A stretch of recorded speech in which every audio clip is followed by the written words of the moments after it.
The shifting sands of political alliances ensure that whatever the situation is today, there's a certainty that tomorrow they will be different. Pakistan and Iran have shared a close relationship since Pakistan's independence in 1947. Their first premier, Mr. Liaquat Ali Khan, visited Iran in 1949, and the following year, the Shah of Iran was the first head of state to visit Pakistan. The relationship blossomed in Islamic Brotherhood. Pakistan, Iran and Turkey formed the Economic Development Partnership, the Regional Cooperation for Development, RCD, in 1964. When Pakistan was in conflict with India in 1965 and again in 1971, Iran was there offering support and assistance. Pakistan was the first to recognize the Islamic Republic of Iran in 1979. Pakistan was the first country to recognize Iran's Islamic Revolutionary Government and its leader Ayatollah Khomeini in 1979. Pakistan sent delegations, Agha Shahi, the foreign minister, in 1980, and the president, General Zia-ul-Haq, in 1981. However, as the 80s rolled on, things began to change. The Shia and Sunni sectarian divisions deeply affected their relationship.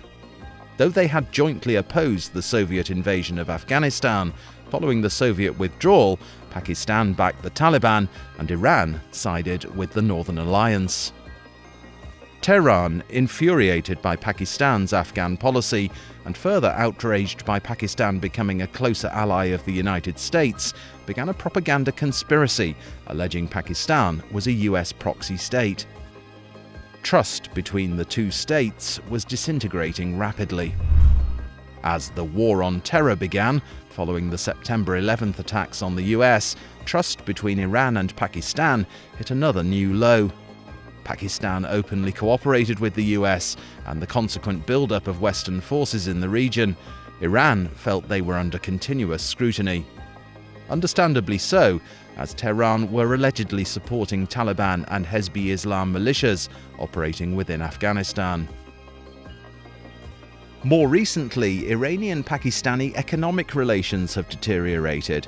Military cooperation has ceased, yet the Pakistani government continues to work on improving relations, despite their differences. Pakistan took Iran's side in the recent nuclear agreement dissolution.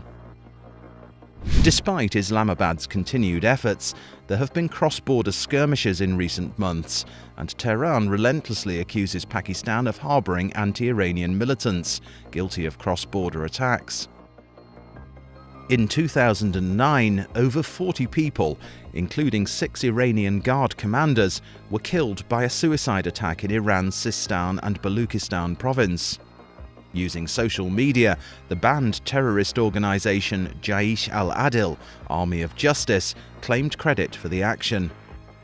Jaish al-Adil is the 2012 formed successor to the Sunni group Jundallah, Soldiers of God, which has for the past 10 years carried out insurgency actions against Iranian targets.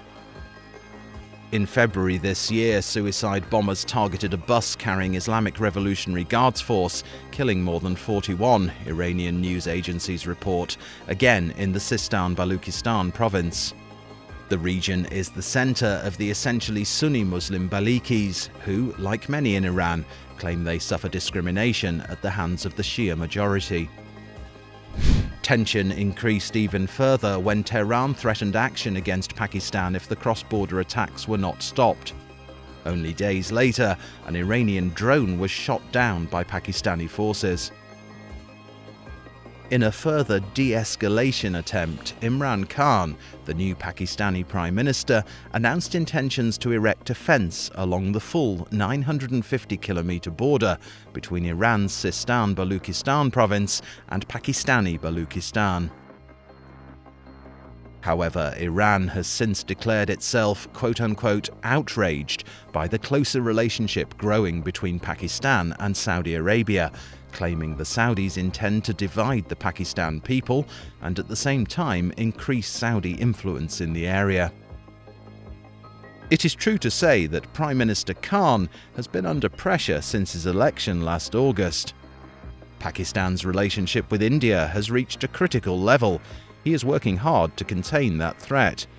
At the same time, he is trying to improve the country's relationship with the Trump administration after the US suspended security assistance early this year.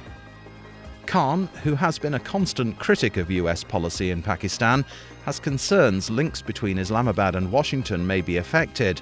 However, he hopes military links between the two countries will keep things from deteriorating too far. On a positive front, Khan's support of the peace process between Kabul and the Taliban seems to be working towards peace in Afghanistan. Iran is still the most complex and daunting challenge facing Khan. He is trying to avoid involvement in the Saudi-Sunni, Iran-Shia conflict. A difficult task, bearing in mind Pakistan shares a long border with Iran, yet has a close and developing relationship with Saudi Arabia. His task is more complicated, bearing in mind that Pakistan too has a largely Sunni population.